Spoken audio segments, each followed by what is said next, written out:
Om Asmadgurubhyo Namaha. Om Namah Paramarishibhyo Namah Paramarishibhyah.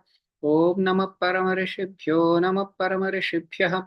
Needatungastanagiri Tati Suttamudbodhya Krishnam Pararthyam Swam Shrutishatashiras Siddhamadhyapayanti Swochisthayam Srajanigalitam Yabalat Kritya Bhunte Goda Tasyai Nama Idamidam Bhuya Evastu Bhuyaha. தூமணி மாடத்துச் சுத்தும் விளக்கெரிய தூபம் கமழ துயில் அணைமேல் கண்வரரும் மாமான் மகளே மணிக்கதவம் தாழ்திறவாய் மாமீரவளை எழுப்பீரோ உன்மகள்தான் ஊமையோ அன்னிச்செவிடோ அனந்தலோ ஏமப்பெருந்துயில் மந்திரப்பட்டாலோ மாமாயன் மாதவன் வைகுண்டன் என்றென்று நாமம் பலவும் நவின்றேரோ ரெம்பாவாய். This is the Pasuram for today. Pasuram 9. Napinaji, will you be able to sing? Sure. Okay, sure, Ragan Swami. தூமணி மாடத்து சுற்றும் விளக்கேறிய தூபம் கமழ துயிலணை மேல் கண்வளரும் மாமன் மக மணிக்கதவம் தாழ்த்திரவாய் மாமி அவளை எழுப்பீரோ உம்மகள்தான் ஊமையோ அன்றி செவிடோ அனந்தலோ ஏம பெரும் துயில் மந்திரப்பட்டாளோ மாமா மாத வைகுந்த நாமம் பலவும் நவின்றேலோர் எம்பாவாய்.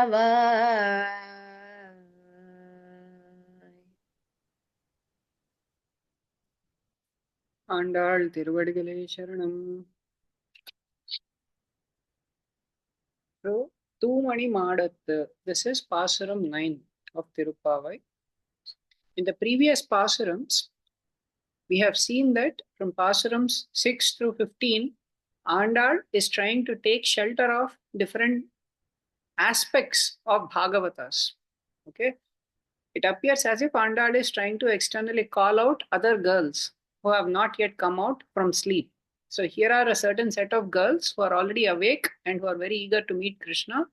But then there are other girls that are seemingly asleep in their own homes. So these set of girls have stopped in front of each of those gopikas and they were trying to wake those gopikas up. But in terms of the internal meaning, we have seen that each of these girls at whose houses Andal was trying to stop represent different kinds of Bhagavatas. Instead of saying different kinds of Bhagavatas, it may be more appropriate to say different aspects of Bhagavatas, right, are being glorified in each of these Pasurams. So also various other things are being brought out. Like in Pasuram 6 and 7, we have seen that the usage of the word Kettilayo was indicating Shravanam, one of the first things that a spiritual aspirant does, right? So that his own devotional practices become more and more stable. So for that, Shravanam is one of the first steps. The second thing is Mananam, practice of what one has heard, right? This Mananam we have seen in Pasuram 8, right? Now in Pasurams 9 to 12, the third phase. So Upanishads have said that these are the three phases: Shravanam, Mananam, and Nididhyasanam, right? These are the three phases. Nididhyasanam means it's a more stable state of meditation, right? Shravanam is the first phase where we hear, we gain knowledge, and then Mananam is repeatedly we try to recollect what we have heard. We try to strengthen our own understanding. This mananam could take different forms, right? We discuss with each other, or we try to, reread or rehear some of these, things that we have already heard. We try to take notes. We try to do so many things in order to strengthen that understanding of what we have heard. Now, based on the strength of our understanding, our practices take a certain shape or form, right? That is called dhyanam. Dhyanam means meditation on Paramatma, right? Nididhyasanam or dhyanam.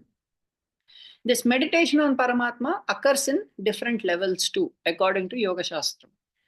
So these, most of us are familiar with the levels of sthita prajnata in Bhagavad Gita, right? Krishna uses this term. Arjuna, he asks about a sthita prajna, and Krishna tries to explain who a sthita prajna is. What does the word prajna mean? Prajna means prakrishta jnana. Okay, that is what prajna is. That means the knowledge is so clear in one's mind, right? That is what we are saying is what mananam does to us. When we repeatedly try to recollect those things and so on, that knowledge remains in us, right? Krishna uses an interesting analogy. He previously says that samadhav achala buddhi tada yogam avapsyasi. He says that yatha sthasyate nischala. So first of all, knowledge that enters our heart is like water that is poured into a glass, right? Now, when we pour water into a glass, as long as no disturbance happens to that glass, the water seems to remain very, very stable. But at the slightest disturbance that comes, the water shakes so vigorously inside that glass. That means the water is still not stable. It hasn't attained stability, an undisturbed state, right? So this water is the jnanam that we are pouring in the form of shravanam, and the glass is the mind. So into the mind, we are pouring different impressions. Along with all these other impressions, that we should reduce all materialistic impressions, and we should increase spiritual impressions in the mind, right? The whole process of spiritual growth is all about reducing materialistic impressions and increasing the spiritual impressions in us. That is what this process is. So a practitioner, what does the practitioner do? He tries to hear. That is the first thing that one does. When we do this, then it is like water that is being poured into the glass. That means knowledge is going on, entering our minds, right? Just because knowledge enters our minds doesn't mean it is stable enough for us to produce good action from us, right? Many times people think, oh, you are supposed to be like this. How can this behavior come out of you, and so on? Because the person is still in this phase of shravanam, right? That has to mature into a state of deep meditation. That means that knowledge has to become very, very stable. What kind of stability it should attain? If the same glass of water is placed in a refrigerator for 4 hours and then taken out and placed on the same table, now you move the table vigorously, nothing happens to the water inside the glass.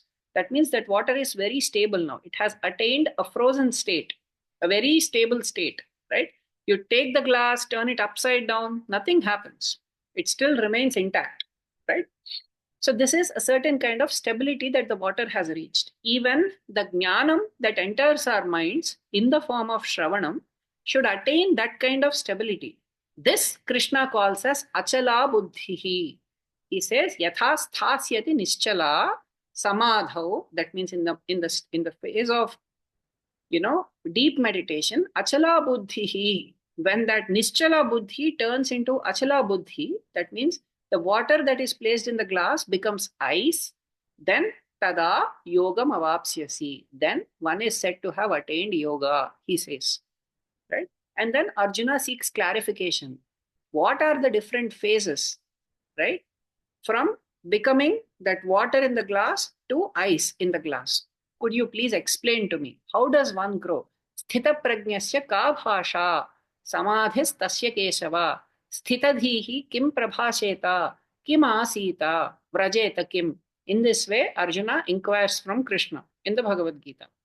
And then Krishna explains 4 levels in which one attains to that state. The first state is called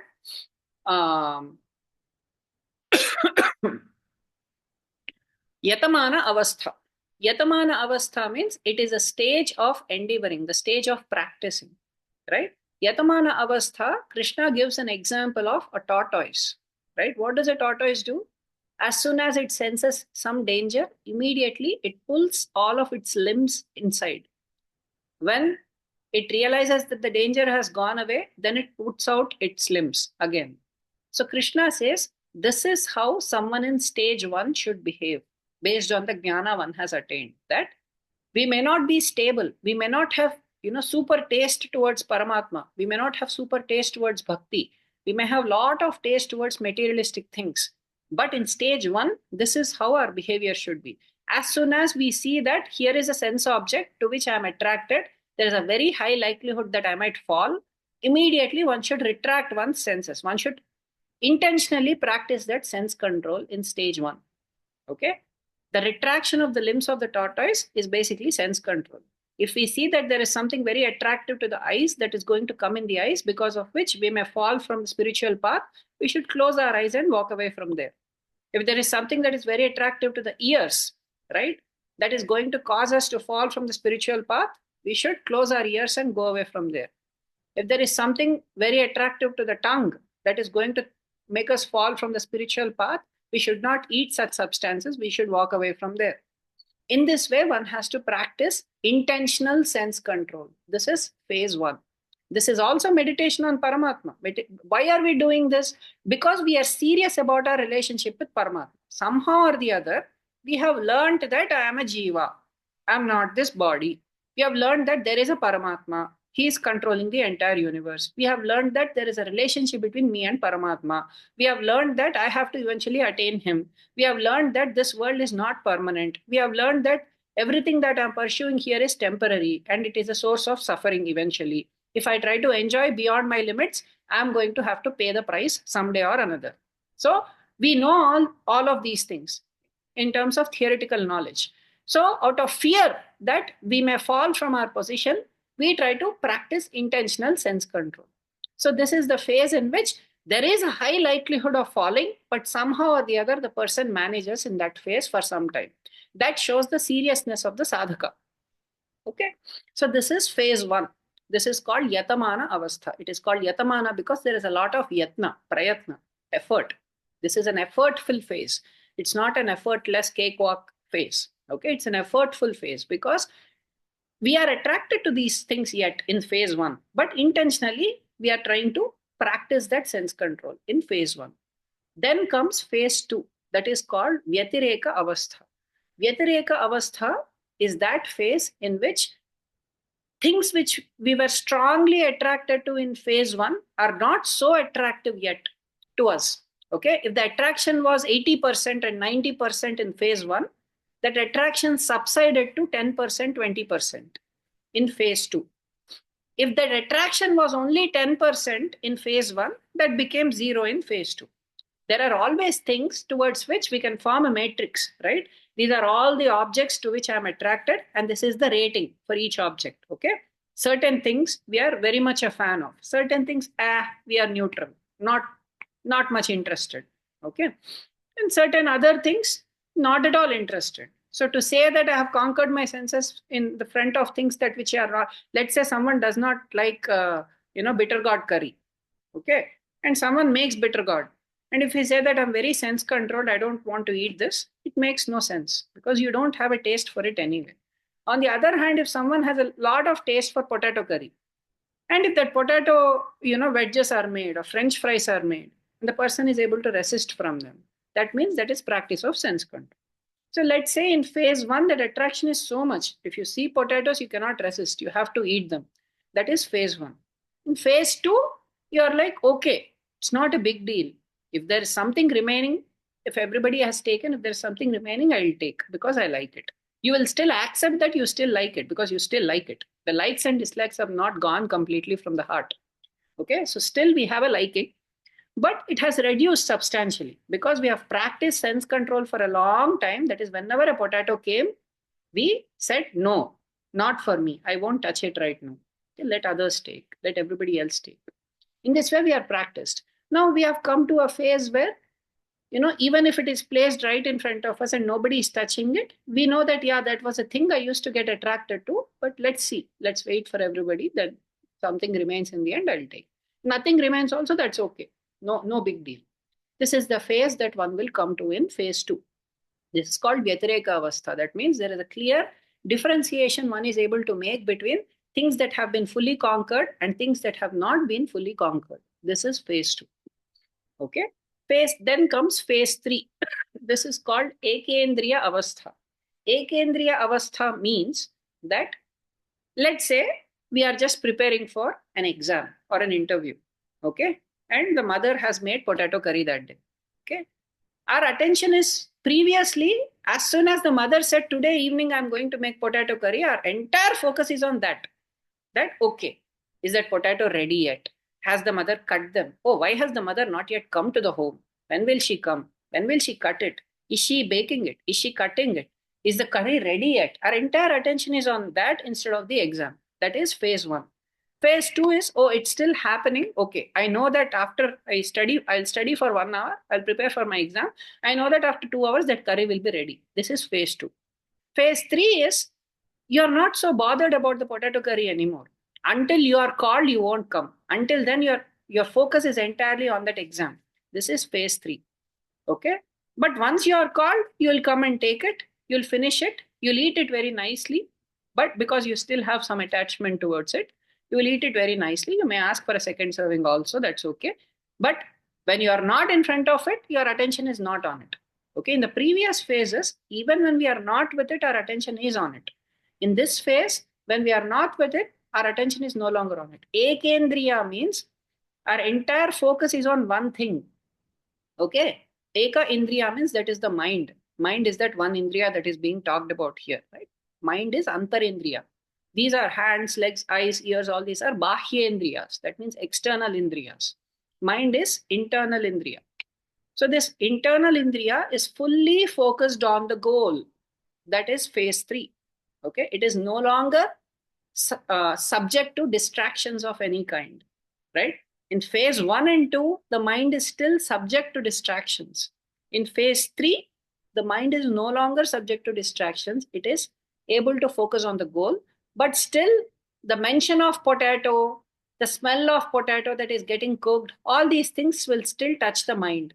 That means Bhagavad Ramanuja in his Gita Bhashya, he explains this, that this phase is like fire that is left beneath ashes. That is the level of attachment one has. That means almost 1%, 0.1%, 0.5%. When we see, when we do some yajna or something, right? We have all done yajnas in our lives, so many yajnas. So after the yajna gets over, we just see the last phases of, fire will be like, there is ash, right? Beneath that ash, there is a little trace of fire still left. It's still burning. So it's not that the fire has completely extinguished. It's still there, but it's like fire that is left behind ashes, beneath those burns of wood. Okay, that is the level of attraction. That means that smell of potato still hits the mind. The cooking, is still, we are still conscious of that, but our attention is not so much on that. It's focused on the goal, on the homework, or on the exam that we are preparing. This is phase 3. This is called Ekendriya Avastha. The 4th and final stage is called vaishikara avastha. Vaishikara means we have fully conquered the mind. That means the mention of potato does nothing to us whatsoever. Okay? That is no longer a thing for us. Okay? No matter what is served, we just eat it. Because the body needs to be maintained by food, we eat. No matter what is served doesn't mean that we go and eat all things which should not be eaten. That's not the meaning. Meaning here is that amount of discrimination still exists for the mind. It's not that it cannot discriminate. It's just that its taste for materialist things has fully died out. It is no longer making that distinction that this is something I like, I used to like a lot, I used to enjoy a lot. Just the mention of potato is no different from the mention of, a bitter gourd, for instance. They're about the same, right? The mind makes no, it's like, when there is a deadline and we have 1 hour left to submit our assignment or homework, the last 1 hour, how focused we are. We don't care about anything. Nothing else matters to us. Or even more importantly, when kids are playing video games or playing some kind of game, Even if fire is set, they won't notice it. They're so absorbed in the game. That is the level of absorption the fourth level, devotee in the fourth level has on the goal, which is Paramatma. So in all these, we have discussed material examples, but the goal is Paramatma. That means with a desire to want Paramatma, in phase one, the devotee intentionally, controls his senses, because that is not pleasing to Paramatma, because that is not pleasing to one's own Acharya. My Acharya, out of great compassion, he has picked a fallen soul like me. He has somehow tried to uplift me. He has somehow given me Bhagavat Sambandham. How can I fall from this again? Right? I have to be grateful for what I received, because I have been promised that all my sins will be erased. Now I have to live up to it. I have to live a life of purity. I have to live a life of chastity towards God. This is the kind of feeling with which the person lives. So even though the person has a taste for all those things, constant meditation on these kinds of feelings of gratitude towards God, feelings of gratitude towards Acharya, feeling of, the desire to attain Paramatma, right? One doesn't engage in all these things, right? This is phase one. Phase two is where, after practicing like that for some time, all those things that which were foolish things that we are attracted to, those things, the intensity subsides in phase two. In phase three, the mention of those things, and we still hear and we still, recognize, but we are no longer attracted so much to those things. Phase four, we don't even notice those things, right? This is the phase in which we find great personalities like Shuka Maharshi, Nammalvar, Prahlada, and so on. This is the phase four in which these kinds of devotees are present. Prahlada used to meditate on Narayana, nothing else mattered to him. He was thrown into a pit full of, hot boiling oil. It didn't, it had no reaction on him. He was thrown from a cliff. It had no reaction on him. He was thrown into a pit full of poisonous snakes. They had no reaction on him. He was thrown into, a stampede of mad elephants. There was no reaction on him. They tried to hit him with, club, that is Gada. No reaction on him. They tried to hit him hard with swords, very huge swords. No reaction on him. Not even a scratch came on him. So it's not that he was even showing that fear, because he was not conscious that there was anything else. He saw that this sword also has Vishnu in it. He was actually seeing Vishnu in the sword. He was actually seeing Vishnu in that mad elephants. He was actually seeing Vishnu in those snakes, the poisonous snakes. He was actually seeing Vishnu in that hot boiling oil vat. So because of all these reasons, he thought that if Vishnu wants to burn me or kill me, nothing in this universe can stop it. If Vishnu wants to protect me, nothing in this universe can stop that too, right? That is the level of confidence he had. Complete surrender to Paramatma. Completely giving himself into the hands of Paramatma. This is the level of devotion with which Prahlada remained. Sri Shuka Maharshi, he was constantly absorbed in thoughts about Paramatma, that nothing else mattered to him. The only reason why he came out or he tried to do something was because Krishna convinced him. Vyasa went and petitioned in front of Krishna saying, there is a child in the womb who is not willing to come out. Then Krishna came and spoke to him and said, nothing will happen to you. I assure you that you will be protected. This, Prakriti will not touch you. Then he came out. And then, Shuka Maharshi, he immediately went away. He was completely absorbed in thoughts about Paramatma. Vyasa had to conceive of a plan to bring him back. So therefore, he sent some of his disciples and he recited certain slokas of Bhagavata Purana that actually attracted, right, even people like Shuka Maharshi, right? And then he came back. So this is the level at which these devotees were. Nammalvar, we all know, very familiar, right? Nammalvar constantly, right from the time he was born, he had no reaction towards anything whatsoever. He was completely absorbed in thoughts about Paramatma. So these are all devotees who are in this Vaishikara avastha. This is level 4, the topmost phase of sthita prajnata. Okay. Prajna means, like I said, the jnanam is very clear. Prakrishta jnana means the jnanam is completely solid, solidified like ice in a glass. Right? That is the level to which the relationship that we have towards God is solidified in the mind. Right? And this is sthita. Sthita means it's so fixed that it cannot be moved. So that is called sthita prajnata. Okay. Now, today's Gopika that Andal has come to wake up is in this level 4 sthita prajnata called Vaishikara avastha. Okay. Krishna describes a beautiful slokam in Bhagavad Gita characterizing level 4. What is it? Prajahati yada kaman sarvan partha manogatan atmanyeva atmanatushtaha sthita prajnas tadochyute, he says. What does he say? Prajahati yada kaman sarvan partha manogatan. Manogatan kaman. That means whatever desires are arising in the mind, right? The mind constantly keeps generating desires. Oh, I want to eat chips. Oh, I want to eat ice cream. Oh, I want to eat gulab jamun. Oh, I want to go out and play. Oh, I want to go and watch a movie. Oh, I want to do this. In this way, mind is constantly generating so many desires, right? This is yada kaman sarvan manogatan. These are manogatan kaman. These are the desires that are arising in the mind, right? Prajahati. Prajahati means he who is in a phase where all these desires are completely emptied. The mind no longer gets these kinds of desires. Okay?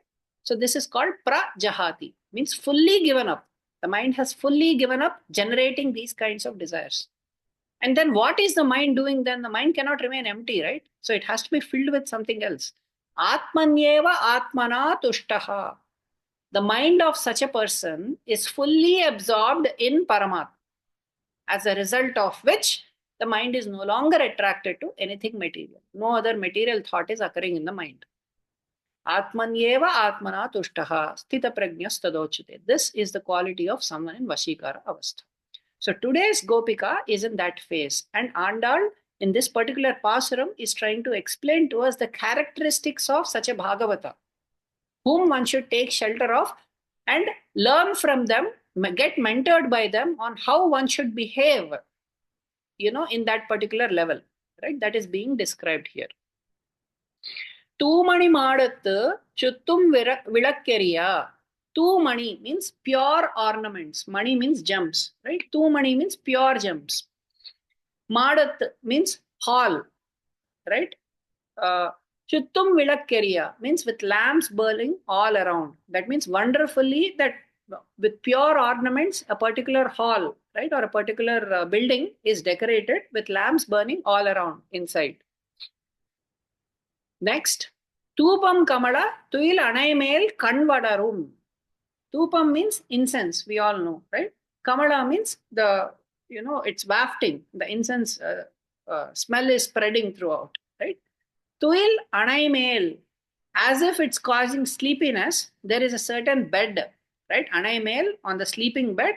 Kanvadarum, that means you are asleep, your eyes are closed. You seem very, your eyes remain closed on your lying bed, right? And the fragrance of the incense is spreading all around as if it's causing some sort of drowsiness, and you are happily lying on your bed.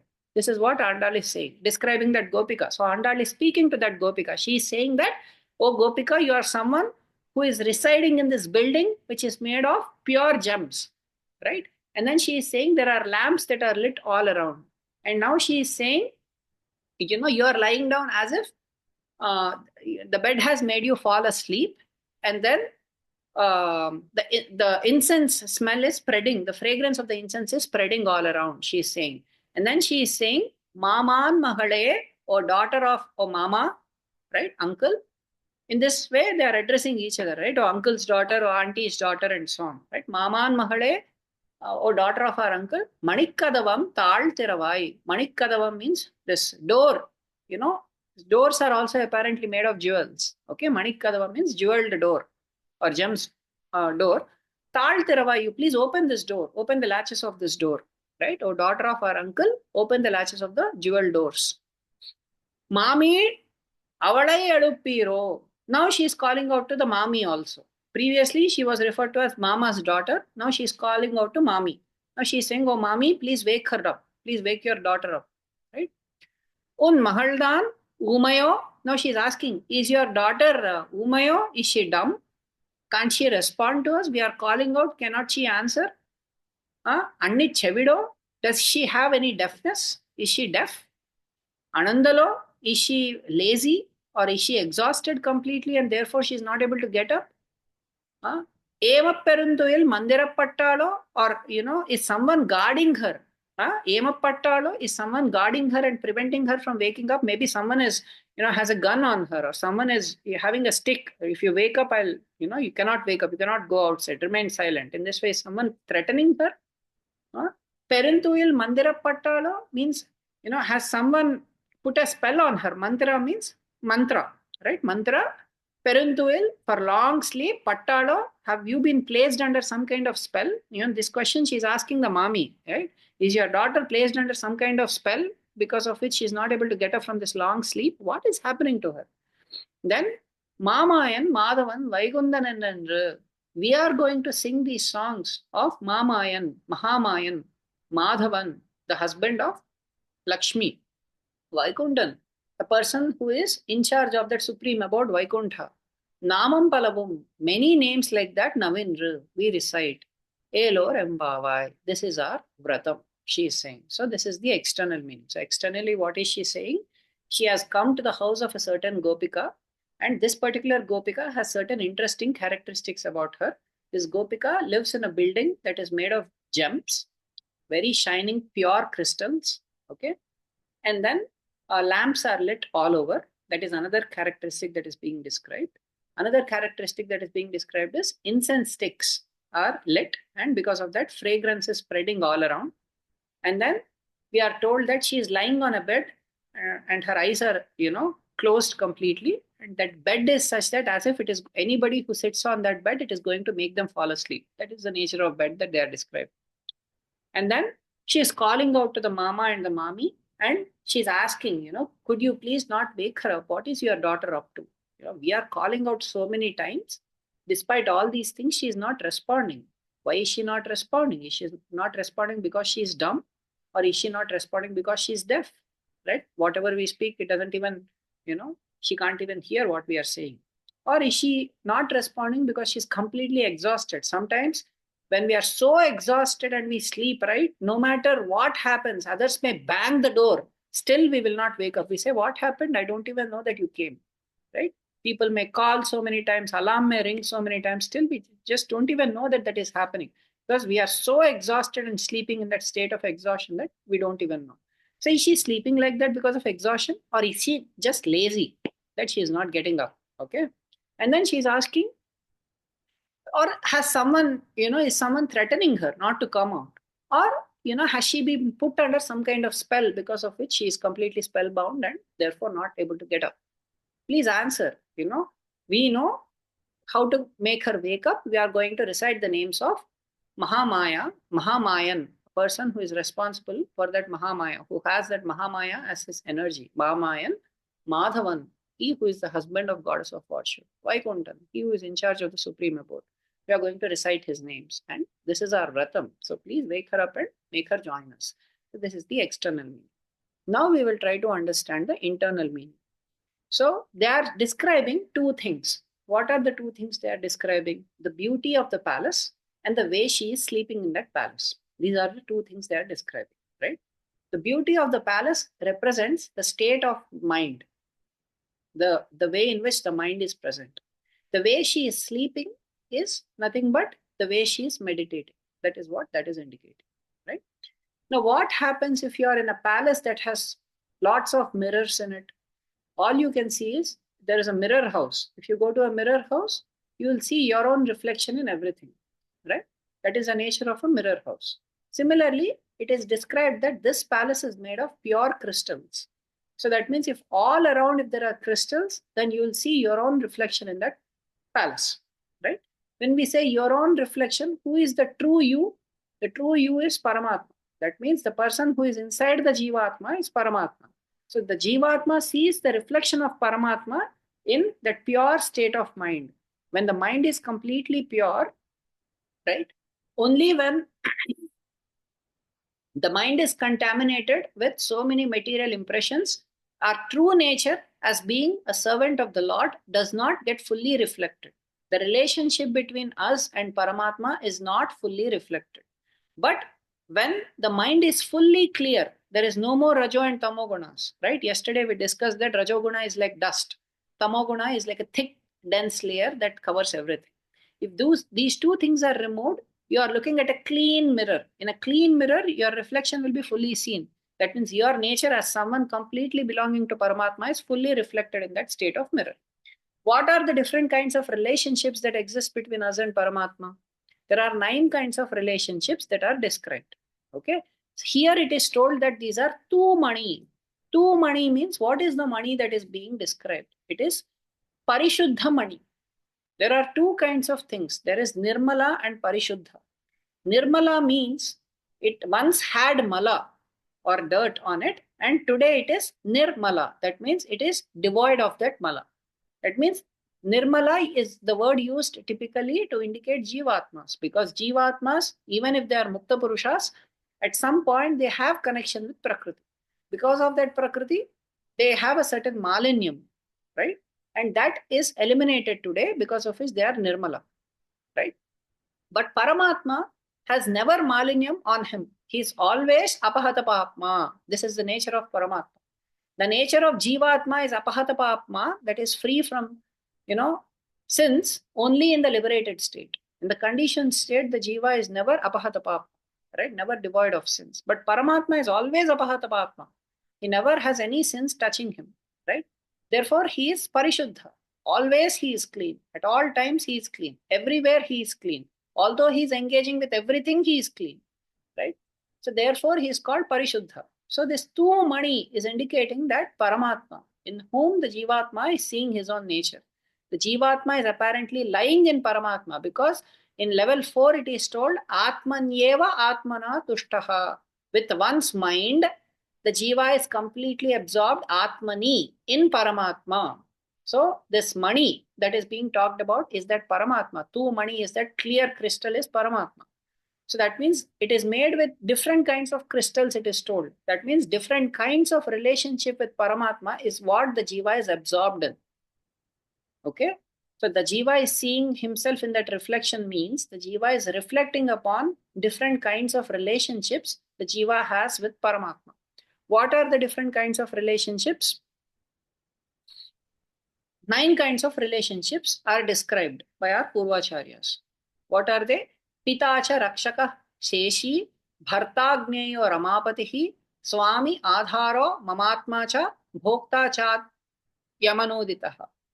So these are the different things that are being described here. The first thing is Pita. Pita means Pitru Putra Sambandham. This is the first relationship. He is the Supreme Father. We are all his children. That is the relationship we have. How do we know this? Because in the Bhagavad Gita, he said, Aham Bija Pradapita. There is a place where he mentioned that I am the seed-giving father of all living entities. Who is the father? The father is the person who gives the seed, right?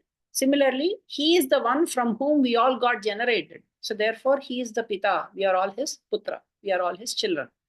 And then elsewhere also, he described in the 9th chapter, Pita Hamasya Jagato, Mata Dhata Pitamaha. Right? In this way, he describes of himself that Pita Aham Asya Jagataha. For this entire universe, I am the only father. He's not saying that, one time when I was discussing this with someone I know, right? I said that there has to be only one father ultimately. And he said, no, why should there be only one father? Why can't there be 2 fathers? Maybe we both are cousins of each other instead of own brothers. In this way, the person reasoned out. But all Shastras are saying that there is only one supreme, Ekameva Advitiyam Brahma, right? There is only one Tattva that is controlling the entire universe. The scriptures are not speaking of 2 Tattvas that are controlling the universe, right? Everybody admits, all the acharyas in their commentaries, they admit that will create so many conflicts and contradictions in how the universe should run if there are 2 different controllers. So ultimately, there has to be only one controller, right? So therefore, Krishna is saying, Pita Aham Asya Jagataha. For this entire universe, I am the only father. Not only father, he is also the mother. Mata, Dhata, he is the protector or he is the maintainer. Pitamaha, I am also the grandfather. Because if you see Brahma as the father, then I am the grandfather, right? So this is one kind of relationship. Then Rakshakaha, Rakshya. We are the Rakshyas and he is the Rakshaka. That means we are the protected and he is the protector. What is the difference? What does protection mean? Ishta Prapti and Anishta Nivrutti. This is called Rakshana. Ishta Prapti means obtaining we have only two desires. Every jiva has only two desires. We want what we desire, and we don't want things which are undesirable to us. This is what makes everybody happy, right? There is only one person who can fulfill that for every jiva. This is not my statement. This is Upanishad statement. Upanishad is saying, Eko bahunam yo vidadhati kaman. There is only one such tattva which fulfills the desires of bahunam, of all the jivas. Nityo nityanam chetanas chetananam eko bahunam yo vidadhati kaman. Tam atmastham yo anupashyanti. It says, who is that person? Where is he residing? He is the one who is residing inside your Atma. He is the Paramatma. Right? So, this Paramatma is the person who is responsible for fulfilling everybody's desires. Therefore, he is the one who is protecting everyone under all circumstances. Undesirables means there is something that we don't want, some consequence we are afraid of, some person we are afraid of, some situation we are afraid of. We don't want that, right? And we pray to the Lord, and the Lord protects us, right? He takes that away from us. We want something, he gives us that. So he is the one who does that even for people like Brahma, Shiva, right? And other great personalities, Indra and so on. They had undesirables. Brahma, two demons, Madhu and Kaitava, they stole away the Vedas from Brahma. He came and protected. He came and gave it back to Brahma. There was another circumstance where the earth was submerged and Brahma did not know what to do. And he was the person who came up as Varaha and lifted the earth. There was a situation where Vrikasura, he wanted to test the boon given by Shiva, and he started chasing Shiva and running behind him so that he could place his hand on him. Shiva ran for protection, and it was Narayana alone who protected Shiva again under such circumstance. Many circumstances where Indra's kingdom was occupied by asuras, right, and rakshasas. So many times such situations have occurred, right? Bali took over, and then it was Paramatma who appeared as Vamana and gave that thing back to Indra. In this way, Paramatma took so many forms and protected the Devatas. He was the one who gave Amrita to Devatas. The Devatas were feeling powerless after being defeated by the Danavas so many times. And then they approached Mahavishnu, and then Vishnu, he said, I'll give you Amritam by which you will attain certain stability. And he gave Amritam to them. In this way, he took so many forms so that he could protect all the jivas, right? When Devatas prayed that Ravana is torturing us, he appeared as Rama. In this way, he repeatedly came and protected everybody. Even all the controllers of the universe are being protected by him alone. So he is Rakshakaha for everybody. Sheshi. Sheshi means that on which we are dependent upon, and that for which sake we exist to increase its glory is called Sheshi, and we are the Shesha. That means we exist to cause glory to him alone. Right? That is the relationship that we have with him. Another relationship. The fourth relationship is Bharta. Bharta, and we are Bharya. What does Bharta mean? Bharta means he is the one who is maintaining all of us. He is the maintainer. Bharya means the maintained. Right? That is the basis on which the Vedic terminology came like that. That one is the maintainer and the other is the maintained. Okay? We are all Bharyas of Paramatma, who is Bharta. How do we know this? If we just look outside, we will understand who is maintaining the trees outside. If we go to, Maple Grove Park Reserve or Elm Creek Park or all these things, there are so many trees there. Nobody is going and watering them every day, right? If we look at this winter time, everything appears dead outside. But just, few months later, everything comes back to life, right? Who is the one who is maintaining all these things? He is the maintainer.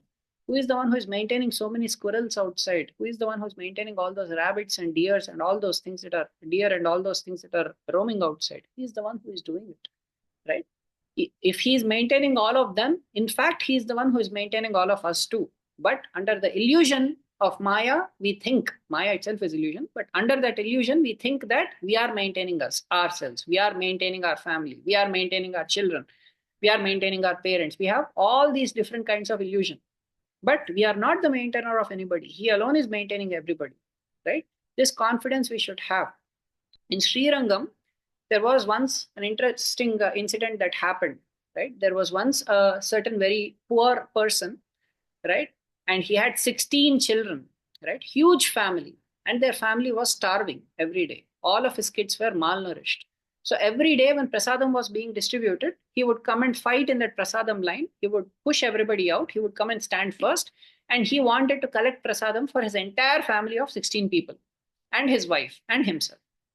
And every day there used to be a huge commotion. Every day there used to be a fight. People used to push each other in that line. Everybody used to curse him, saying, this person takes half the prasadam, and only in the remaining prasadam, everybody else should get. And then he would complain. Temple authorities also, they would try to push him away from the line. And then he would curse them. They would curse him. In this way, every day a fight used to go on. Right? And he would cry bitterly, saying, my family will starve. Please somehow give us something. And then he would collect a huge share of prasadam and go. So one day he did the same thing. He brought all his children also, and they were lined up in that line. And then, this time again a huge commotion was happening, and Swami Ramanuja happened to be there at that time, and he asked the cause of that commotion. He asked, what is going on? Why is everybody fighting there? He asked some Bhagavata there. That person said that there is this person, every day he comes and fights, and every day he's causing a problem like this.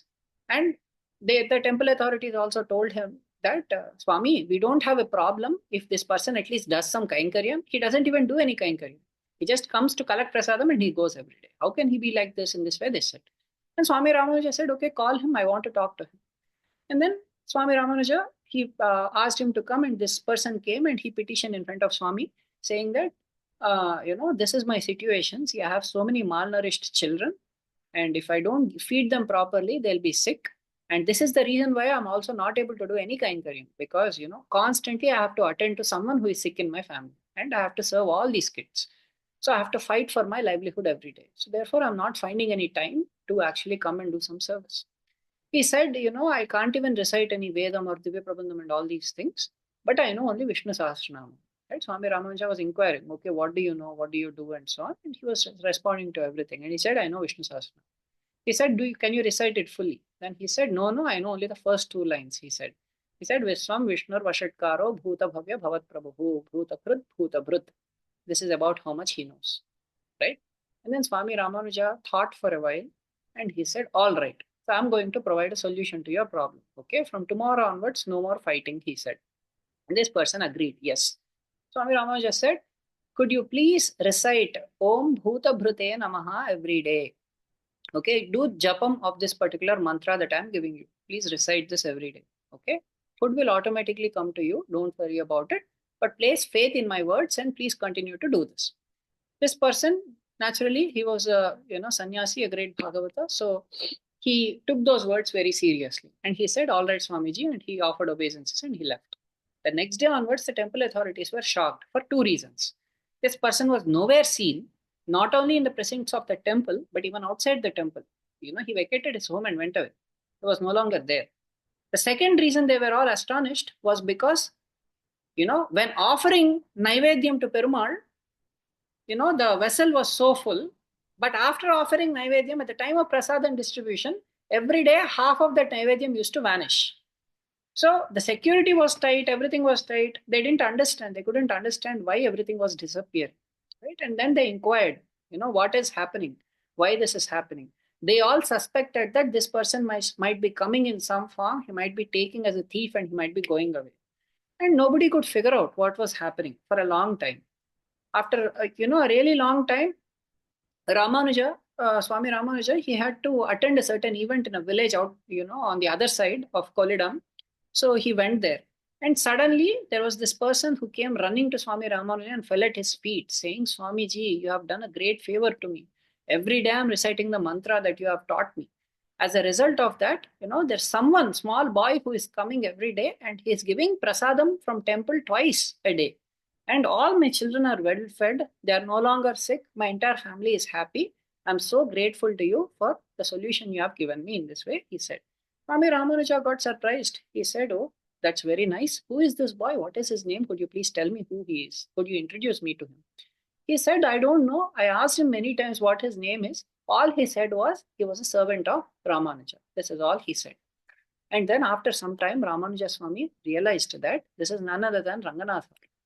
Right? Swami Ranganatha is so obedient to the order of his, bhakta, right? Like Swami Ramanuja, that, because Swami Ramanuja said this, right? He fulfilled the words of Swami Ramanuja, because the words of such a great Bhagavata should not go wrong. And that is the power of Bhuta Bhrit. Bhrit is coming from this bharta, Bhrit, that is the root word, right? He who is maintaining bhuta, all living beings. So Om Bhuta Bhrite Namaha, Vishnu Sahasranama is a very powerful mantra. It is Mahamantrasya, right? It has so many wonderful mantras that are capable of bestowing all kinds of things on us, all kinds of desirables on us. If there is one thing that one can recite every day, that is Sri Vishnu Sahasranama Stotra, right? It has such powerful mantras in it, right? One of which is Bhuta Pratya Namaha, which is clearly indicating that he is the Bharta of all living entities, right? This is this past time. Then Gneyaha, right? That is another relationship. Jnatra Gneya Sambandham. Jnatra Gneya Sambandham means we are the knowers and he is the known. In the Vedanta, right, we are clearly told that he is the tattva that is to be known. In Bhagavad Gita, he says, Jnanam, Gneyam, Jnanagamyam, Hridi Sarvasya Visthitam. That entity which is in the heart of everybody is the Gneyam. That is Jnanagamyam. That means it is the ultimate goal of all knowledge. Right? What is the purpose of gaining a lot of knowledge that has no utility, ultimately? Right? The purpose of knowledge is ultimately that knowledge should serve as a boat so that it can take us somewhere. That is the purpose of knowledge. So we may gain a lot of knowledge about a lot of different subjects, but if that knowledge cannot give us moksham, all of that knowledge is useless. That knowledge should ultimately deliver us to Paramatma. That knowledge is useful, right? Therefore, he says that he is Adhyatma Jnana. Of all kinds of jnana, he is Adhyatma Jnana, he says. That is what he glorifies in Bhagavad Gita. Knowledge of relationship between the soul and Paramatma is what one should know. Right? So this is he. Then the next is he is the Swami and we are the Swamis, we are the property. Right? That is the relationship. Where does he say that we are his property? At least in 2 places in Bhagavad Gita, he declares that Mamevamso Jivaloke Jiva Bhuta Sanatanaha. All jivas are my amshas eternally, he says. This is one place where he declares in the 15th chapter. In the 7th chapter also, he says that Apareyam itastvanyam prakritim vidhime param. He says, Jiva Bhutam. This Jiva is my Prakriti. It is Apara Prakriti. He says that there are 2 Prakritis. One is Para Prakriti, one is Apara Prakriti. Right? One is the Prakriti that we all know. The other thing is Jiva. Okay, this Jiva and Prakriti belong to me, he says. That means that is where he is declaring that we are his property, right? Next, Adhara Adheya Sambandham. That means he is the tattva on which everything is resting. Therefore, he is called Narayana. In Bhagavad Gita, he says, Matsthani Sarvabhutani. In me reside all beings, right? This is Adhara Adheya Sambandham. Then Atma, he is the Atma of all living entities. In the 10th chapter of Bhagavad Gita, he says this, Aham Atma Gudakesha Sarvabhutasaya Sthita. That I am the Atma residing in all beings, he says. That means he is the one responsible for all of us to remain. He is the one who is acting as the inner controller of everybody, of everything in the universe. He is entering that tattva. The Chandogya Upanishad says that he is the one who enters along with the jiva into everything and causes names and forms for all these entities, right? So he is the Atma. And then finally, Bhokta Bhogya. That is the other relationship. That means he is the enjoyer of everything. Bhoktaram Yajna Tapasam Sarvaloka Maheshwaram, he says in Bhagavad Gita, that I am the Bhokta of all sacrifices, he says. Elsewhere also he says, Aham hi Sarva Yajnanam Bhokta cha, that I am the Bhokta of all yajnas. So no matter what yajna we perform, he is the ultimate Bhokta of that yajna. Whatever aradhana we perform, he is the ultimate enjoyer of that aradhana. He is the Bhokta. We are the Bhogya. So in this way, these are all the relationships that we have. In those mirrors, a devotee in stage 4 of Sthita Prajnata is absorbed in meditating on this one of these different kinds of relationships that one has with Paramatma. In that way, they are completely absorbed in Paramatma, right? Now, this is that Manik, this is Thumani madattu. Now, we are told, Chuttum Vilakkariya, that there are lamps that are surrounding the entire building. What is this lamp? Lamp is nothing but jnana. Jnana, Krishna says in Bhagavad Gita, Jnana Deepena Bhasvata. That jnana is the deepam that he is talking about. What is that jnana? This jnana should be Shastra Janya Jnana, right? Now, already one may say that there are monies, crystals, pure gems. Gems themselves are capable of reflecting light. Then what is the purpose of additional lamp? That too, so many of those lamps. Why do we light a lamp in front of Perumal Sanidhi? Even if it's broad daylight, we light a lamp. Why? Because it's Mangalartham. It causes auspiciousness. Lamp indicates auspiciousness. Similarly, our understanding of this relationship with Paramatma, if it is based in Shastra, that causes auspiciousness to us, right? That understanding can occur for a variety of reasons. Out of Purvajanma samskaras, it can happen, or just sentimentally, it could happen, or just because someone has, talked to somebody and because of that, they understood that. So that way also it can happen. But if it is properly founded based on Shastra, then that knowledge ultimately causes auspiciousness to the Jiva. So that is what is being indicated here. Next, Tupam Kamala. Now we are told that the smell of the incense, the fragrance of the incense is spreading all over. What does this mean? This means that this is something that we have already seen. So additional characteristics we are describing today, but this is one characteristic we have already seen. Now we are discussing about a certain Bhagavata who is in stage 4 sthita prajnata. That means ultimate devotion. So naturally, every other characteristic will be encompassed in this particular Bhagavata. All the characteristics we have previously seen will be there in this Bhagavata. So the spreading of, the fragrance of the incense all over the palace is indicating that Jnanam and Anushtanam are pervading all aspects of their behavior. That is what this is indicating. Okay. This is something we have already seen in previous Gopikas. So naturally, that would also be there in this Gopika, right? Tuilanai mel kanvanarum. That means she is apparently sleeping on a certain kind of bed. The nature of that bed is that as soon as one sleeps on it, immediately one gets sleep. There are different kinds of beds naturally, right? Some beds that are only for recreational purposes like divan and so on, we just sit on them. Some beds which are, semi-folding and so on, we sleep, we take rest on them. Some beds are so soft, so sleep inducing that as soon as we sleep, so comfortable that we fall asleep. So apparently she is sleeping on such a kind of bed. What does this signify? Who is that bed that she is sleeping in? The bed that she is sleeping in is none other than Paramatma. The Upanishads actually describe that in the state of Sushupti, deep sleep every night, the Jiva goes and sleeps on Paramatma. That is the sleeping place of the Jiva every night. Right? That is a place where, just like we put our mobile phones for recharging, Paramatma, the Jiva also goes and recharges itself by connecting with Paramatma every night. So it is that bed that these are suspecting. If you are so much in a state of meditation by lying on something, that means that thing is very special. It must be Krishna himself. You are probably sleeping in Krishna, because of which you are not able to come out of that meditation. In this way, they are indirectly indicating. Then, Maman Magale, she is saying, "Oh, daughter of our uncle." What does this mean? It means that they are talking about the connection with Bhagavatas. Somehow or the other, we should form that connection with Bhagavatas. We should meditate on that connection with Bhagavatas. That I belong to such a great Guru Parampara, such a Parampara of Acharyas, each of whom have, qualities and characteristics that are far surpassing their, amazing parampara of acharyas. Each of them have amazing charitra associated with them. Just by connecting with such a lineage, I can be delivered. In this way, one should meditate on that connection with Bhagavatas. So that is what this is indicating by saying daughter of the uncle. Then Manikadavam Tal Tiravai. She's also talking about doors that need to be opened. Please pardon me, this is clearly a very deep pasuram. So the only way I can do justice is by describing everything in detail. So I'm taking a little longer. But again, any of you feel free to drop off, in case it's getting late for you, because this will always be posted on YouTube. But I want to take a little more time to describe these aspects of this pasuram. So Manikadavam Tal Tiravai.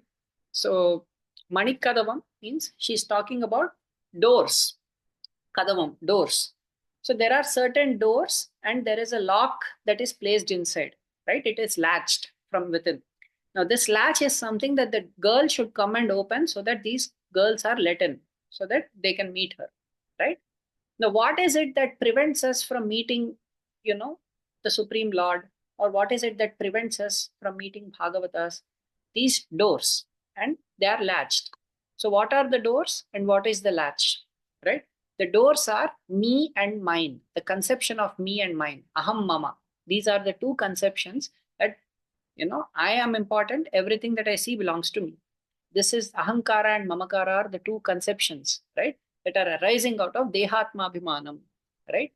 These can only be unlocked by an acharya's kripa, an acharya's kataksham. So an acharya has to come and unlock these things so that we can actually get, Paramatma kataksham, right? So that is what they are requesting from this Bhagavata. You please unlock, right, and open these doors so that we can actually experience Paramatma just like the way you are experiencing, right? Tal Thiravai. So you please open the tala, the latches. Okay. And then another beautiful realization is shared here by Purvacharyas, which is there are two things that will prevent us from respecting the Bhagavata the same way as one should respect the Lord himself. They are Bhagavat Saundaryam and Bhagavat Vaibhavam, right? Bhagavat Bhakti also. Sometimes it is described as that. That means the kind where we experience Bhagavan's glories, we all have naturally a certain conception towards Bhagavan, right? He is exceptionally beautiful, exceptionally powerful, exceptionally qualified in terms of so much Vaibhavam he has. So clearly, we will not dare to offend Bhagavan, at least reasonably. Most people will not dare to. There are clearly outright atheists, right? Outright agnostic, people who are agnostic and atheistic and so on. We are not talking about them. We are talking about most normal people. When we talk about God and so on, people will not dare to offend naturally because that's there. But many times, in the initial phases, when our devotion is not sufficiently mature, the same kind of respect that we had towards God, we may not show towards acharyas and bhagavatas. We may think that they are material, right? They also have two eyes like me. They have also a body like me. They also have BP like me. They also have diabetes like me. So they are also no different from me. They are just a little more knowledgeable than me. That's all. In this way, a certain material conception may exist about Bhagavatas. That one should not carry. Krishna says very clearly in Bhagavatam, na martya buddhya asuyeta. Out of envy, one should not carry martya buddhi, the conception that they are also materialistic. An acharya is never materialistic. Acharya mam vijaniyam, Krishna says that acharya is none other than me. Understand that I have come in that form to deliver you. So an acharya should always be respected and seen in that light. In our sampradayam, we give the highest regard to acharya. We don't worship acharya as God. That is not our sampradayam. But we worship acharya on par with God, right? We give that respect towards God, towards acharya, right? It is through the acharya we consider ourselves as a srihastam of the acharya, right? It is on the order of the acharya that we worship Perumal. So this kind of relationship with acharya should be clearly seen. So that kind of Bhagavat Saundaryam, apparently from external features, an acharya may not have it. That kind of Bhagavat Vaibhavam from external features, an acharya may not have it. But that external judgment of an acharya should never be done. Okay, that is the understanding here. So those are the doors that they have to open. The two doors are, Bhagavat Saundaryam and Bhagavat Vaibhavam. Those might prevent us from seeing acharyas in proper light.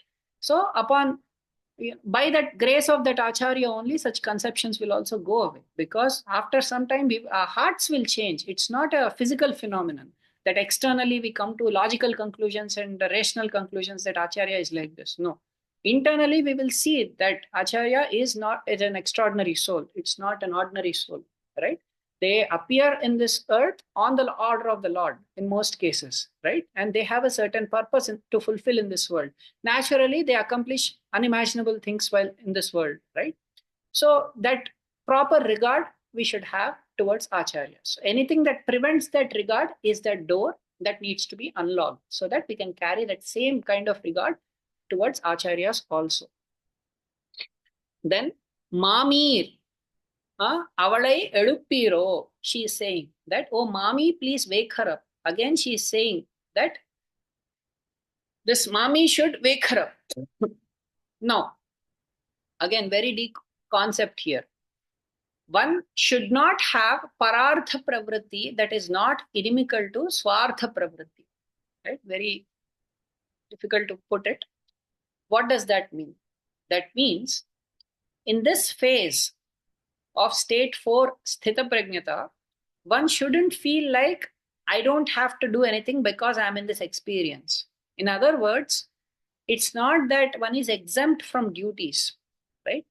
We see that even people like Sri Sukha Maharshi, right, Prahlada, they have all done their duties, even in this phase. Okay. So it is not like just because they are experiencing a great degree of Bhagavad Anubhuti, they are constantly absorbed in Paramatma, means our conception is that they are not doing anything. Okay. But that is not what is indicated. In most cases, Krishna's interest is that duties have to be performed. That is his interest. Not because they are a sadhana. A person who is in stage 4, or for that matter, even in stage 1, they will never have sadhana buddhi, that this is a means for my deliverance when they are performing karmas. They will never see karmas as the means. They will never see their bhakti as the means. They will never see jnana as the means. They will not even see their prapatti as the means. Right? They will not see these as the means. Paramatma is the means. He is the means alone. So it is not that we are doing anything so that we can accomplish something. But they have to be done, just as a matter of duty. They have to be done. So our parardha pravritti should not be inimical to swartha pravritti. That means whatever we are, engaging in terms of activities, those should not be given up. So here, that is when we are saying please wake her up, means is she in that kind of conception, thinking that she need not speak to us, she need not talk to us, she need not entertain with us, she need not entertain us and all these things? Is she thinking that because she is experiencing Paramatma to that extent, she need not come out of that meditation? No, she still, for her own devotion's sake, for her own attainment of Paramatma, yes, there is nothing she needs to do. But what if there are, novice devotees like us who have come and approached her? Then it is her duty to train us. It is her duty to respond to requests by us, right? So she has to do that duty. She has to guide us on this path because we have come and approached her so that she can lead us on this path. So why is she not responding? In this way, they are asking. Unmahaldan umayo chavido anandalo. So she is saying, right, that your daughter, is she dumb? Can she not speak? This is not true. Even if someone is in that phase of devotion, right, someone who is deeply meditating, Sukha Maharshi was like that. He was deeply meditative. But when the time came for him to deliver a discourse on Bhagavatam, non-stop he delivered for 7 days, right? So many things came from his beautiful mouth, right? So similarly, Nammalvar too, right? He remained as if, he was like, a dead body, almost like that. He remained like that, right? In that tamarind tree. But then when Madhurakavi Alvar, he came and, he wanted to test Nammalvar. Because there was so much, glow coming from his body that he thought that this person must be a great Bhagavata. So he wanted to test and he asked, if a Chetana Padartham enters an Achetana Padartham, what will he enjoy? Where will he stay? In this way, he asked a question. Then, Nammalvar also replied immediately, saying he will experience joys and sorrows. That's where he will reside and he will end up staying in samsara. In this way, he will end up permanently staying there. In this way, he responded to, Madhurakavi Alvar. Immediately, Madhurakavi Alvar realized that he is a great Bhagavata. And it is through Nammalvar that such a wonderful, Thiruvaimozhi came out, right? All his feelings. So it's not that they don't speak. When it comes to the point of, it's not like he was in an instructive mood that he wanted to instruct us and therefore he's teaching, right? It's an outpour out of his ecstasy. It's an outpour of his feelings. That's how things came out. In the process, he ended up guiding all of us through Thiruvaimozhi, right? So in this way, they also speak. It's not that they don't speak, right? And she's saying, is she deaf? Can't she hear? Right? That is also not true, right? Because even, and then they are asking, is she exhausted? Therefore, she's not getting up. Is she lazy? So it's not that sthita prajnata level 4 will prevent them from doing anything, because we find even examples of people like Prahlada who were ordered. Prahlada is again given as an example of stage 4 sthita prajnata, right? He manifested that in every aspect of his life. But Narsimha, he ordered him, saying that he should continue to rule and he should set an example of what a great Bhagavata is in this world for the world to look at. And Prahlada ruled for a substantially long time, right? He had a son, Virochana. He had a grandson, Bali. He had a great-grandson, Namuchi. All these people, Prahlada was there. Even when, the incident of, Vamana Avatara happened, Trivikrama, he came and he was subduing Bali. At that time too, Prahlada appeared there. So he was still right there, Prahlada. So for a substantially long time, he ruled. That means you can only imagine as a king how many different things they have to do, being in stage 4. So all activities happen even out of such devotees, right? It's not like they just don't engage in anything. When the time comes for them to engage in things, they do it on the order of the Lord, right? That is how all these great Bhagavatas did. So therefore, you should come out. You should come out and guide us. That is what their indication is. So they are trying to indicate that. And then um, the next thing is she under a spell? They are asking a question. Has someone put her under a spell? No, the spell they are referring to is the Namah Padam, right? The word Namaha. What does that indicate? Namaha means I do not belong to myself. Then who do you belong to? Narayana. I belong to Narayana alone. Narayanaya, right? I belong to Narayana alone. That is she thinking that because of this absorption in Narayana, they don't have to do anything? Can you please wake her up from this state? They are requesting the mother, Mami, right? Oh, Mami, could you please, bring her out of this state? Is she thinking? Is she someone who has newly entered into this phase, because of which she is not able to come out of this phase? Even when there is a need for us to learn from her, she is not responding to our call. Could you please unsettle her from this state of meditation? In this way, they are requesting the Mami. Then the Mami might have said, this is not the way you can call out to her. The only way to call out to her is recite the names of God, talk about the glories of God. Then automatically she'll respond. You try and see. In this way, the Mami might have responded. Therefore, she is saying, Mamayan, Madhavan, Vaikunthan. In this way, they were trying to sing the names of God. You know what? We also know the glories. It's not that we are some people who have no interest in God and who have simply come to disturb you, right? We also know about God, but we want to learn even more from you under the guidance of Bhagavatas like you, how to behave, how to come to that level of devotion towards Paramatma, right? So he is Mamayan. We know he is not an ordinary person because Paramatma has a Shakti called Maya. This Shakti is so powerful that it is this Shakti which makes Paramatma, who does not need a form, accept a form. It is this Shakti which makes Paramatma, who is birthless, accept a birth. It is this Shakti which makes Paramatma, who is self-satisfied, perform all these activities for the sake of jivas. So the Shakti is apparently very powerful. It is Mamaya, it is Mahamaya. It is greatly powerful. But who is he? He is Mamayan. He is the person who is the possessor of this Shakti. That means it's not that this Shakti is above him. Sometimes they describe like this, that the Shakti is so powerful that it is causing Paramatma to take birth. Yes, that is true. It is under the influence of this Shakti that he takes birth. But what is this Shakti? It is nothing but his own Sankalpa Shakti. It is his will that he wants to take birth, therefore he takes birth. It is his will that from a form of infiniteness, he comes to a form of finiteness so that we can meditate on him. It is his will that from a form of being self-satisfied, he comes and does so many activities almost unrelentingly so that he can actually attract us to him. So this is his greatness. This is Mamayan. We know about this person. Madhavan. We know that this person is none other than the husband of goddess of fortune, right? Madhava. Ma means Lakshmi. Dhava means he who is the husband of Lakshmi. What is the significance of being the husband of Lakshmi, right? In our sampradaya, always, they begin with Sriyapatyay, Sri Vaikuntha Niketanay, or even, wherever they say they start with Sri, right? And even in, Mukundamala Stotra, he begins with Sri Vallabheti, Varadeti, Dayapareti, Bhakta Priyeti, Bhavaluntana Kovideti. In this way, he starts. Always they start with Sri Vallabha, Sriyapati, Sriyapatyay in this way. Why? Because she is the one who is responsible for moving him, right? She is compassion personified.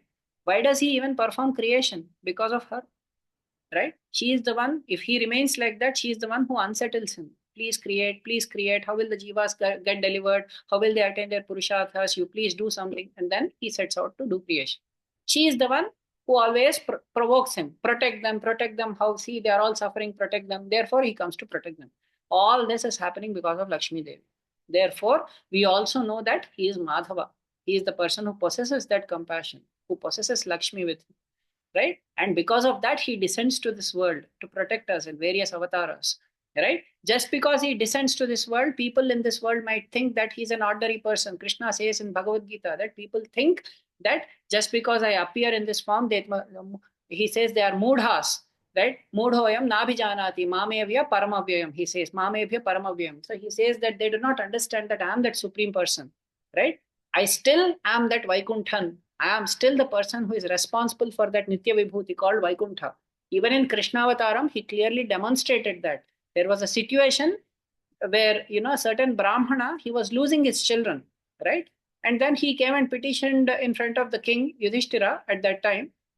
And even Krishna himself and said, you are all useless rulers because under your rulership, none of my children are sustaining.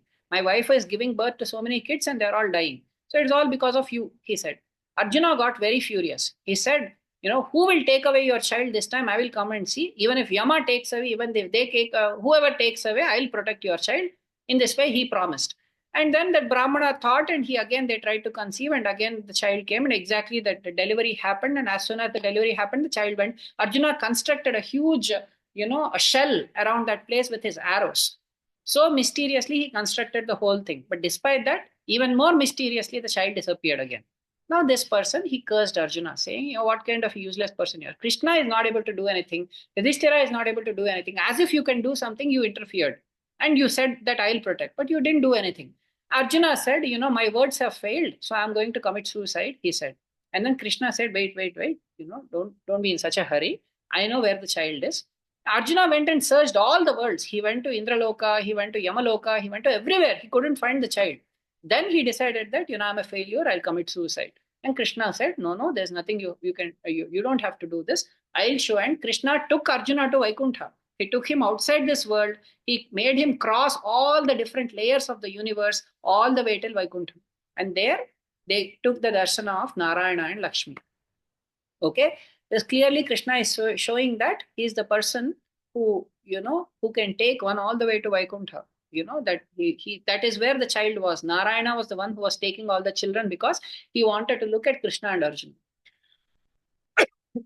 Right? So, this Krishna is none other than that Narayana, right? We also know that fact that he is the one in charge of that Vaikuntham also, right? So knowing fully well all these things, we have come to take shelter of you. So please guide us. Please come out of that meditation. Elor Empavai. This is our vratam. This is the vratam that we want to participate in. In this way, Andal said in this particular Pasuram. So once quickly, I'll try to summarize. So she's saying, Thumani madattu chuttum vilakkiriya. So she's talking about a hall which is decorated with pure crystals with lamps burning all around. What are the crystals? This is a pure state of mind where the reflection of our relationship with Paramatma, the 9 kinds of relationship that we have with Paramatma, is clearly reflected in these. So sometimes it is described that these are the 9 kinds of jewels, but sometimes it is described that these are the state of mind in which our relationship is clearly reflected. Lamps burning around is indicating that this is a symbol of auspiciousness. That means this understanding should be based on Shastrajanya Jnana. It should come out of proper Shastric understanding, right? And then, Tupam Kamada Tuil Anaimel Kanvalarum. This is saying that there is fragrance of the incense that is spreading all around. This is nothing but Jnana and Anusthana. We said that these are the 2 things that a Bhagavata and Acharya has, Jnana and Anusthana, that Jnana should pervade all aspects of the life and Anusthana should be in all aspects too, right? That is the fragrance pervading all, that entire hall, right? Tuil Anaimel Kalvalarum. That means as if causing sleepiness, you are lying asleep. That means they are questioning, are you lying on Paramatma himself? That means is that what you are meditating upon? We want to clarify from you. And then they are saying Maman Magale. That means, daughter of the uncle. By calling her in relation to somebody else, by calling the uncle in relation to her, they are talking about the power of meditating on the Guru Parampara, on the Acharya Parampara, on the lineage, connection with Bhagavatas. In the Bhagavatam, it is said, Mahat Sevam Dvaramahur Vimukte.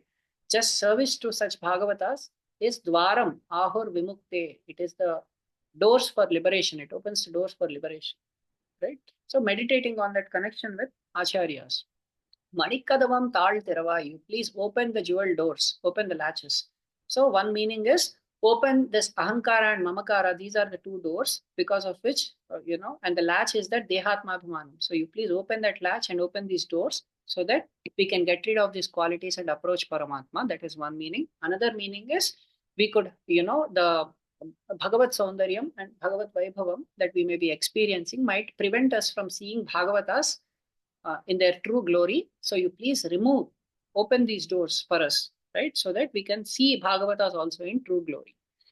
And then, Mami, avale eluppiro. Oh, Mami, please wake her up. That means they are indicating that, she may be in a state where she is thinking that, if I'm in this meditation, I don't have to do anything, but that is not true. She, whatever is necessary, if it is ordained by Paramatma, you have to do. This is the reason why even sannyasis, instead of sitting at one place and meditating, they also come out and teach. They also come out and guide the entire society, because sannyasis also have dharmas. Okay. So, un mahaldan umayo annichevido anandalo emopperunduil mandira pattalo. So they are asking several questions. Is she dumb? Is she deaf? Is she exhausted? Is she lazy? Is she under the influence of a spell or someone preventing her from, talking to us? In other words, they are asking, is it Krishna who is preventing her from coming out of meditation? Is she meditating on Krishna? Or is she dumb? Is she deaf? By saying all these things, they are saying that when there is a duty to talk and guide, she has to come out. So it's not like she thinking that by being in that meditation she doesn't have to do all these things. Please ask her to come out. In this way they are saying. Or is she meditating so deeply on that Narayana mantra that she is thinking that she doesn't have to do anything? No, yes, she doesn't have to do anything for her own sadhana's sake to attain Paramatma, but when it comes to guiding us, when it comes to doing other things, she still has to do them. Then Mamayan Madhavan Vaikundan and Namam Palavum Navindra. So now the Mami might say that no, this is not the way you should wake her up. The way to wake her up is just recite the names of God. Because she is a devotee of God, she will respond to that call. Then they simply said, yes, we also know the glories of God. He is that supreme being who, out of his own will, right? Prakritim swam adhishtaya sambhavami atmamaya. He said, Ajopisan avyayatma bhutanam ishwaropisan. Despite me being birthless, despite being avyaya, despite me being the supreme lord of all beings, I still appear out of my own will, right? He said, right? He is that Lord who is very compassionate. He is the Lord who is the husband of goddess of fortune, right? She is compassion personified, so he is always possessed of daya, therefore he is always disposed to graces. Vaikuntan, and just because he comes here doesn't mean he's an ordinary person. He is that same Supreme Lord who is still in charge of Vaikuntha and who can grant that Vaikuntha to us, who can take us to Vaikuntha. So therefore, we want to sing his names. In this way, Andal said, thank you all for your extreme patience today with me. Thank you. Andal திருவடிகளே சரணம், எம்பெருமானார் திருவடிகளே சரணம், பெரியஜியர் திருவடிகளே சரணம். Jai Sriman. There is anything anybody wants to share or ask anything, we can maybe discuss for a few minutes. Otherwise, I have a question here, Swami Jai Shri Narayana. Jai Shri. Swami, so Mami Ravale எழுப்பிரோ also comes in Nayagana in Pasuram, right, Swami? Right. So is she referring to the same Bhagavata in that Nayagan Pasuram also, or it is a different I think it's a different Bhagavata. It's not the same thing. I have to check once more, but it's not the same thing that she is referring. Adiyan, Swami. Adiyan.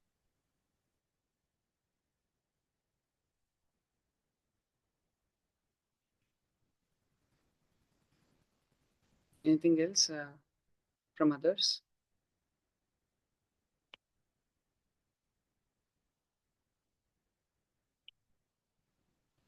Okay. Thank you all for joining. Thank you, Swami. Adiyan, taking you with your permission. Adiyan. Thank you.